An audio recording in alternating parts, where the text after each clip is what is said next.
Coucou, c'est Hélène. Devenez le boss de votre vie, c'est ce que je vous propose sur ma chaîne, dédiée à votre éveil spirituel ainsi qu'à l'élévation de votre conscience. Vous êtes mes éveillés préférés et aujourd'hui je voudrais parler en plus grand détail de l'éveil spirituel. Je voudrais tout simplement vous signaler, comme vous avez remarqué, que c'est un podcast. Donc je vais faire régulièrement des podcasts, des audios comme ceci, car je trouve ça très très pratique. Je suis en Inde dans ma pièce principale en train d'enregistrer et je trouve ça très très pratique car cela demande moins de travail, donc je peux fournir plus souvent des thèmes intéressants qui ont un rapport avec ma chaîne Éveil spirituel pour tous. Et aussi ça veut dire qu'au niveau editing, il y a peu ou pas grand chose à faire puisque le but du jeu c'est de rester naturel. Alors bien entendu quand il y a des gros bruits, ça m'étonnerait que je les laisse dans l'audio, mais à part ça, eh bien tout ce que vous entendrez autour de moi, c'est ce qui se passe dans la journée. Donc là que j'entends des gens en parler. Il y a aussi des enfants qui sont en train de jouer puisque c'est après l'école, je crois qu'il est 5h30 à peu près. Donc voilà, alors j'ai fait une vidéo ou même deux sur l'éveil spirituel. Les deux m'avaient été demandés. La première vidéo c'était donner mon ressenti, ce que j'ai ressenti quand je me suis éveillée, donc, et surtout la transition entre avant l'éveil et après l'éveil. Je vous conseille de la regarder bien entendu. Et ensuite la deuxième, eh bien j'ai parlé un petit peu en plus ample détail de la différence entre le non spirituel, le spirituel et l'éveil spirituel. Alors aujourd'hui je voudrais parler de qu'est-ce que l'éveil spirituel en très très peu de mots. Éveil spirituel veut dire que l'on se réveille du conditionnement humain dans lequel nous sommes nés et évoluons depuis des lustres. Ça veut dire que dans notre ADN, nous avons beaucoup d'informations qui se retracent sur toute notre lignée, en fait, nos ancêtres. Les informations que l'on a dans notre ADN ne se résument pas au père et à la mère et ne se résument pas qu'aux traits physiques. C'est l'information de toutes les générations auparavant. Donc il y a énormément d'informations qui viennent via les ancêtres. Et ensuite, bien entendu, il y a beaucoup d'informations qui viennent depuis qu'on est né. On enregistre, surtout entre le moment de la naissance et à peu près 7-8 ans, un maximum d'informations. Mais ces informations, il faut comprendre que ce ne sont pas les vôtres, ce sont les informations que l'on vous donne, que votre entourage vous donne. Donc la manière dont on vous éduque, l'endroit où vous êtes éduqué, votre culture, etc., va faire une différence entre vous et qui que ce soit d'autre. Et on forge son caractère par rapport aux valeurs que l'on a acquises depuis que l'on est né, mais avant aussi, et sans qu'on se rende compte, pardon. Donc nos croyances, c'est pareil. Ce sont les croyances de nos parents, de nos arrière-grands-parents, etc., etc. Celles qui se perpétuent de père en fils, de mère en fille, comme on le dit tout simplement. D'ailleurs, on peut voir souvent, moi je me vois dans ma mère qui a certaines habitudes, certains mots qu'elle dit, etc. Certains sons, eh bien, je l'ai fait aussi, c'est incroyable en fait, mais ça vient du programme ancestral que nous avons, quoi. Donc, toutes les informations que nous avons ne nous appartiennent pas. Donc, les parents, l'école, l'éducation, ensuite plus tard, tout ce qui est médias, la télévision est une grosse partie dans notre influence. Mais tout est influence. Donc, à l'école, les petits copains, les petites copines, les films, bien entendu, les livres, tout ce que l'on regarde, tout ce que l'on touche, eh bien, fera partie de cette web of information, c'est-à-dire cette toile d'information que nous avons, qui est très très riche et abondante. Donc cette toile d'information eh bien, ça ressemble aux neurones, ou comment dirais-je, aux connexions que l'on a dans notre cerveau. Donc, il y a plein de ramifications qui sont liées les unes aux autres sans que l'on s'en rende compte réellement. Mais ensuite, on va grandir et notre manière d'être, les choses que l'on fait, eh bien, vont avoir été conditionnées par ces informations qui viennent d'autre part, d'autres personnes de l'extérieur. Et ça, c'est valable pour 100% de l'humanité. Il n'y a pas autre chose possible. L'humanité, en fait, se propage l'information à travers l'ADN et via la naissance, quoi, tout simplement. Donc, vous comprendrez que toutes les choses que vous pensez savoir et que vous pensez qui sont vraies, le sont par rapport à vous, par rapport à soi-même, par rapport justement à ce milieu dans lequel nous avons évolué. Et bien entendu, tout prouve à croire que nous avons raison, puisque autour de nous, les gens, on dit toujours tous les gens, mais ce n'est pas vrai, c'est les quelques personnes que l'on connaît et on a entendu passer par là, donc on fait tout ça. C'est juste le cerveau humain qui fait ça, donc met quelque chose dans une boîte, hop, et bien donc de manière générale, ça c'est faux et ça c'est vrai, quoi.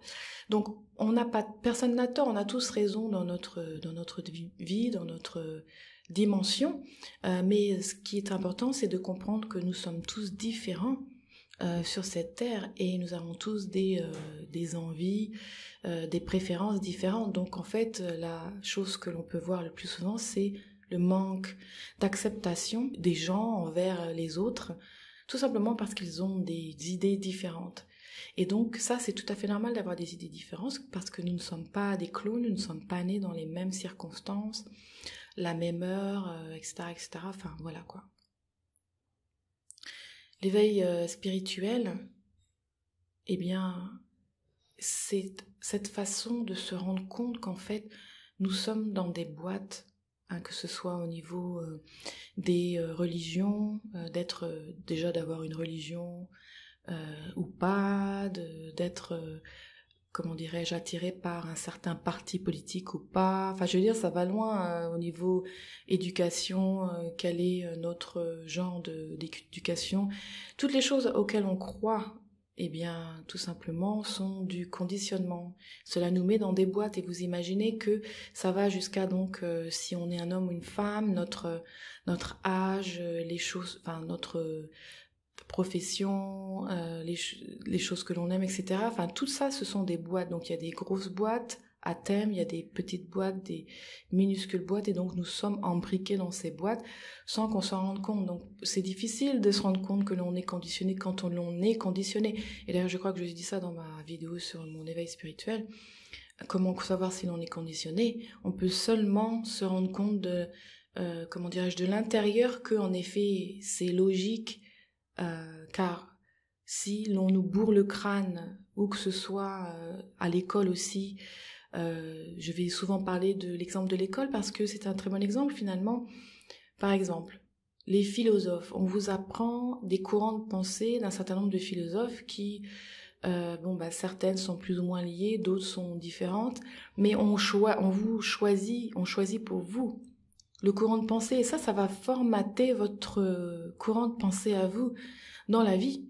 Si on vous avait présenté d'autres philosophes et autre chose, il n'y a pas que cela bien entendu, eh bien vous auriez eu une ou des personnalités différentes sur certains sujets. Donc ça forge votre être tout entier, des pieds à la tête, de l'intérieur à l'extérieur. Alors c'est très important de savoir que, en effet, l'école c'est du bourrage de crâne, donc on vous fait apprendre des choses et pas d'autres, donc ça va vachement avoir une influence sur votre évolution plus tard. Donc après, bien entendu, on est d'accord ou pas, on peut être à l'aise à l'école ou pas. La seule chose que je peux dire au niveau de l'école, c'est que c'est-à-dire que le système d'éducation comme il est maintenant, eh bien, n'est pas adapté pour tout le monde. Et justement, comme on fait des boîtes dans lesquelles une majorité, qu'elle soit écrasante ou pas écrasante du tout, doit entrer, donc si certains vont dedans, tout le monde doit aller dedans. Alors que l'on devrait plutôt se calquer sur un modèle de nous sommes tous différents et donc on devrait avoir des choses adaptées. L'éducation, maintenant, je trouve qu'elle n'est pas très elle devrait être au goût du jour, tout simplement parce que on peut apprendre tout ça tout seul, on peut lire nous-mêmes les cours, on n'a pas besoin de quelqu'un pour nous lire les cours. En fait, ce dont on a besoin, ce dont les jeunes ont besoin, c'est d'être inspirés, l'inspiration. C'est vachement important. Et aussi de pouvoir, donc, je veux dire, je pense qu'il y a beaucoup de jeunes, ils savent même pas ce qu'ils veulent faire, ils savent même pas qu'ils peuvent faire un choix sur ce qu'ils désirent. Je me rappelle que je ne savais pas que je pouvais vraiment faire un choix. J'étais malheureuse parce que je ne me sentais pas bien à l'école. Mais je ne savais pas, avant mon éveil, quand j'étais enfant, donc ça remonte à un moment, je ne savais pas que d'ailleurs il y avait un choix possible. C'est ça le conditionnement, c'est quand on ne sait pas qu'on est dans une prison, et quand on s'éveille, eh bien justement on se réveille de ce conditionnement ou de cette prison, boîte par boîte. Donc l'éveil spirituel, c'est ça, se réveiller, et ce n'est pas quelque chose c'est pas forcément super facile et positif comme ça peut être dépeint à l'extérieur. C'est-à-dire qu'au début, oui, on se rend compte, tout d'un coup on se réveille, donc on se rend compte que la vie c'est pas ça, et c'est vraiment, c'est vraiment super, on se sent libre, il y a beaucoup de choses qui changent en nous, mais très rapidement, on va se dire, ah bah tiens, ah oui, mais alors, qu'est-ce que je vais faire maintenant? Dans le sens où ce qu'on a appris, on ne peut pas le désapprendre tout d'un coup, et on a beaucoup beaucoup de choses à changer. Il y a beaucoup de choses que en fait l'on fait que l'on veut plus faire, que l'on voit les gens faire, que l'on ne comprend pas pourquoi ils le font, pourquoi on l'a fait jusque-là, qu'est-ce qui se passe, pourquoi les gens s'entretuent, pourquoi tout ça. Enfin, je veux dire, c'est un gros réveil, mais c'est une grosse claque dans la figure aussi. Donc c'est pas forcément, il y a des hauts et des bas, quoi. Mais c'est un premier pas vers le chemin spirituel, et ça, c'est ça qui est vraiment très très important. Donc quand on se réveille, on se rend compte on est tous différents, et que ce n'est pas possible de mettre les gens d'accord, de mettre les gens dans la même boîte, la même situation, puisque nous sommes tous différents, nous avons tous, vous savez ce que je viens de vous dire, toutes les informations que l'on a depuis notre naissance et avant, c'est énorme. Cela dirige totalement nos actions, nos désirs et nos pensées. Donc c'est normal que nous n'ayons pas les mêmes pensées. Et donc il serait bien de vivre dans un monde où tout le monde est éveillé. C'est vraiment le but du jeu, et c'est aussi le but de ma chaîne, de participer à cet éveil pour se rendre compte que l'on peut vivre tous ensemble sans avoir à s'entretuer parce que nous avons des idées différentes sur plein de points de vue.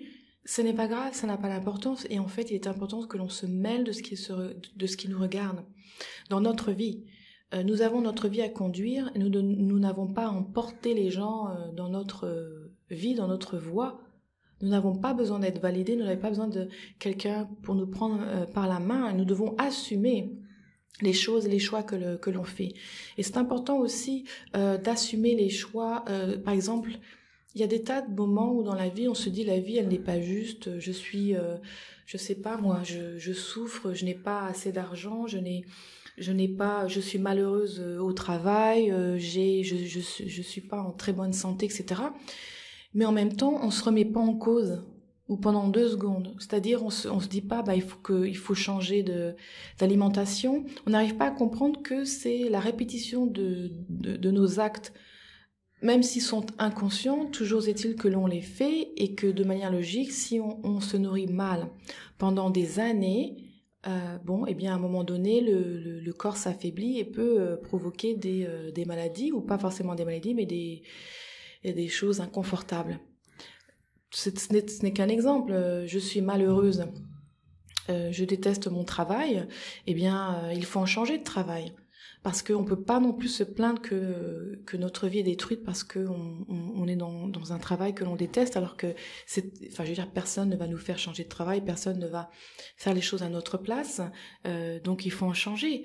Maintenant, changer, ça veut pas dire qu'il faut quitter son travail du jour au lendemain, même si c'est tout à fait possible aussi.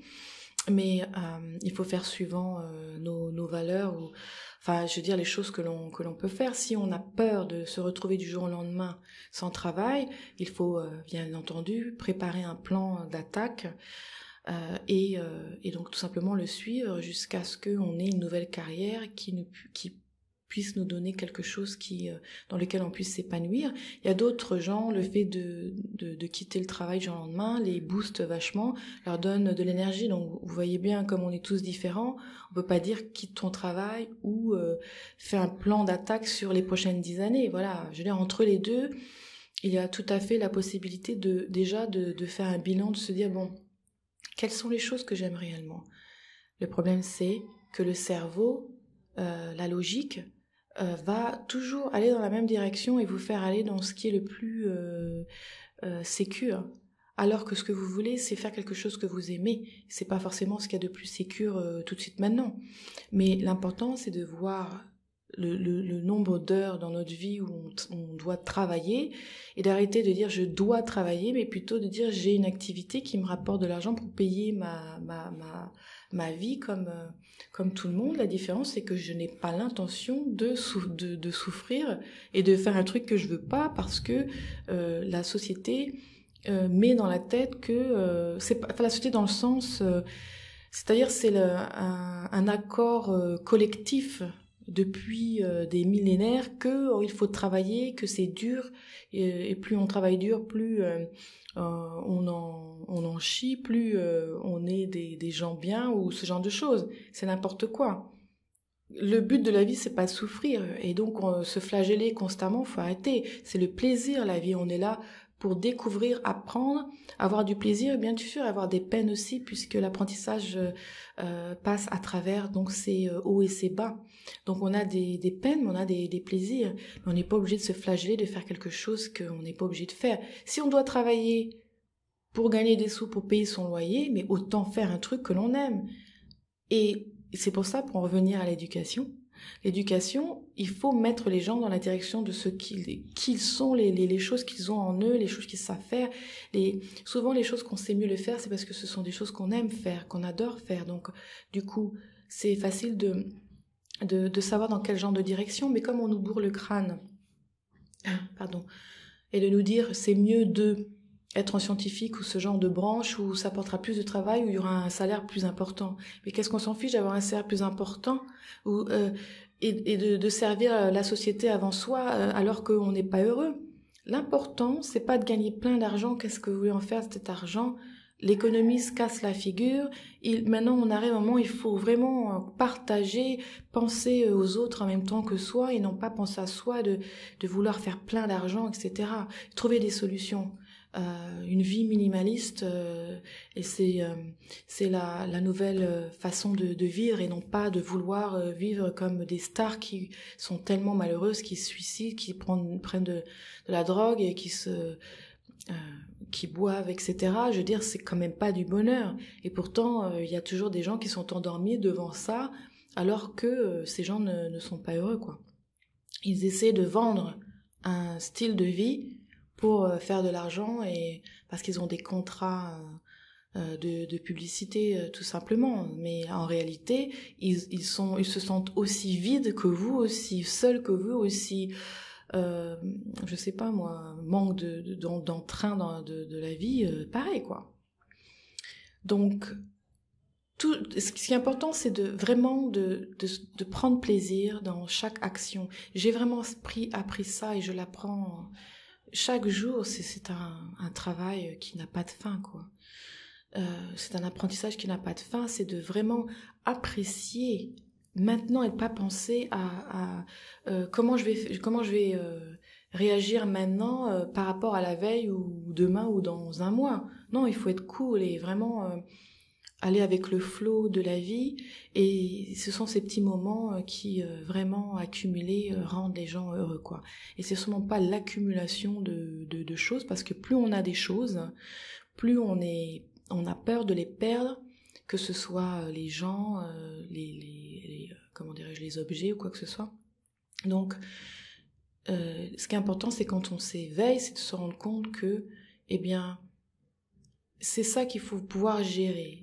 C'est de se demander quelles sont les choses dont j'ai vraiment besoin dans la vie. Et se poser des questions. Et qui sont les gens dont j'ai vraiment besoin? Est-ce qu'il y a c'est-à-dire que surtout au niveau des relations. Les relations. Il y a beaucoup de gens qui se plaignent, je l'ai fait aussi, d'avoir dans leur vie des gens qui leur conviennent pas, et donc de cracher du venin à qui veut bien entendre, celui-ci, celui-là, et on les appelle des amis ou même si c'est la famille. Si quelqu'un est toxique pour vous et vous rend dans cet état qui peut vous amener des maladies parce que vous allez passer votre temps à, comment dirais-je, à relâcher des hormones de stress et de mécontentement, ça ne vaut pas le coup. Il faut faire le ménage. Donc l'éveil spirituel aussi, la difficulté, c'est d'accepter qu'il faut faire le ménage dans sa vie en matière de gens. Ceux qui sont vraiment très toxiques, c'est très important de s'en débarrasser, sinon on n'arrivera pas à avancer, quoi. Et eh bien les objets, c'est pareil, hein. Si on fait une collection importante de choses de manière frénétique, c'est exactement la même chose que celui qui va prendre de la drogue et va être addicted, complètement accro à la drogue, ou que ce soit les chaussures, les vêtements ou je sais pas quoi. Enfin, je veux dire, ça, ce n'est pas naturel et cela masque quelque chose de plus profond. Et moi, on le fait tous, hein, donc je veux dire, ça, c'est pas forcément les fringues, les chaussures, mais la nourriture, la boulimie, c'est pareil. Tout ce que l'on fait à outrance, ça la masque quelque chose. Cette façon que l'on a de se cacher de soi-même parce qu'on n'a pas envie de se retrouver seul avec soi-même, on se sent vide, pas intéressant, etc., etc. Donc, l'éveil spirituel nous amène à vraiment se tourner vers l'intérieur et se poser la question « Qui suis-je ?» et d'apprendre à vivre avec soi-même et de se découvrir finalement. Donc ça, c'est le début du chemin spirituel, sa propre découverte, qui l'on est. Et c'est pour ça que vous verrez ou vous voyez des gens qui ont des changements de vie radicaux parce que, eh bien, tout simplement, tout d'un coup, on n'accepte plus d'être malheureux ou de faire des choses que l'on ne veut pas faire, etc., etc., ce qui est tout à fait naturel. C'est ça que l'humanité entière devrait faire, c'est de aller dans la direction de ce qui fait plaisir. Ce n'est pas vrai que dans la vie, non, c'est dur. On fait pas ce qu'on veut dans la vie. Vous savez, ce genre d'expression, mais c'est vraiment terrible de dire ça. On fait ce qu'on veut dans la vie. Il faut se mettre en position de faire ce qu'on veut dans la vie, parce que sinon on se met en position de victime, alors que nous ne sommes pas des victimes. Nous ne sommes pas enchaînés. Est-ce que vous avez une chaîne ? Après, on va dire, c'est facile à dire. Ben non, parce que moi, je suis comme vous et moi, je me suis réveillée et je vous dis, il n'y a pas de chaîne. C'est psychologique. Nous sommes notre propre prison. On n'est pas en prison. C'est nous, la prison. Donc, si quelqu'un dit quelque chose qui ne vous va pas, eh bien, c'est tout. Vous jetez cette personne. C'est simple. Mais parce qu'on a peur de jeter une personne, enfin, jeter, c'est pas vraiment le mot que je devrais utiliser. Mais, vous voyez ce que je vais dire? Il faut pas, laisser les gens dire quelque chose ou nous faire des choses. C'est tout. Je veux dire, c'est très facile de rester en paix et de ne plus voir cette personne parce que vous voyez bien que cette personne ne vous convient pas et vous fait du mal. Et pourtant, quand on n'est pas éveillé, beaucoup de personnes vont continuer à voir cette personne parce qu'ils ne voient pas la porte de sortie. Ils pensent pas qu'il y a l'option de se séparer de cette personne alors que on n'est pas là pour comme punching ball pour les gens, quoi. Clairement pas. Pour qui que ce soit d'ailleurs. On ne vit pas la vie d'un autre. On vit la nôtre. Et puis ça sert à rien de vivre par procuration. De, par exemple, vivre sa vie à travers ses enfants. C'est mettre une pression énorme sur ses enfants. Alors que, il faut vivre notre vie dans notre vie, pas à travers l'autre. L'autre, que ce soit nos enfants ou pas, ne nous appartiennent pas. Nos enfants ne nous appartiennent pas. Ils ont leur vie, c'est leur vie. Et donc, ces enfants, ils doivent ne pas avoir quelque chose ou quelqu'un qui les retient de faire ce qu'ils veulent faire. Et nous devons assumer notre vie et ce que nous voulons faire, on doit le faire. Allez, il faut se lever et le faire. Alors, comment on fait? Il faut tout simplement faire un plan. Je veux dire, il faut écrire les choses. Qui suis-je? Quelles sont les choses que j'aime? Qu'est-ce que j'aimerais faire toute la journée sans que ça me prenne la tête? Se poser des questions, trouver sa voie, son chemin. C'est facile de trouver son chemin de vie, car si vous suivez vos désirs, vos envies, c'est là, c'est le bon chemin. Après, il faut savoir lire entre les lignes et savoir trouver les choses exactes que vous aimez dans ces thèmes, quoi. Mais ça, c'est un autre podcast. Donc voilà, je voulais dire un peu plus sur cet éveil spirituel, sur la difficulté de l'éveil aussi spirituel. Beaucoup de choses sont remises en cause. Mais en résumé, c'est une chose merveilleuse, car c'est le début d'une nouvelle vie, ou je dirais, moi j'ai envie de dire, c'est le début de la vraie vie, car celle que l'on s'impose et qu'on nous impose, c'est pas ça la vie. Donc je vous souhaite tous et toutes de vous réveiller. Et il y a une phrase que j'aime beaucoup, et d'ailleurs je suis en train d'écrire un livre qui s'appelle « Die before you die », « Meurs avant de mourir », qui est exactement ça. Mourir avant de mourir, c'est se réveiller. Mourir, c'est se réveiller complètement de la vie, c'est complètement transformer sa vie, voilà, brûler tout et recommencer. Et c'est ça, mourir avant de mourir, die before you die. Et c'est ce que je vous souhaite. Donc c'était Hélène sur la chaîne Éveil spirituel pour tous. N'oubliez pas, vous êtes le corps, l'esprit et la conscience. Si vous avez aimé ce podcast, s'il vous plaît, vous pouvez liker la vidéo. Si vous n'avez pas souscrit à ma chaîne encore, faites-le car il y aura beaucoup plus de vidéos et de podcasts comme ceci. Je vous dis à bientôt. Bye. Vous avez toujours rêvé de prendre en charge votre vie et d'être libre? Alors abonnez-vous à ma chaîne car je prépare tous les outils nécessaires pour que vous puissiez devenir le boss de votre vie. Je sors une vidéo tous les dimanches.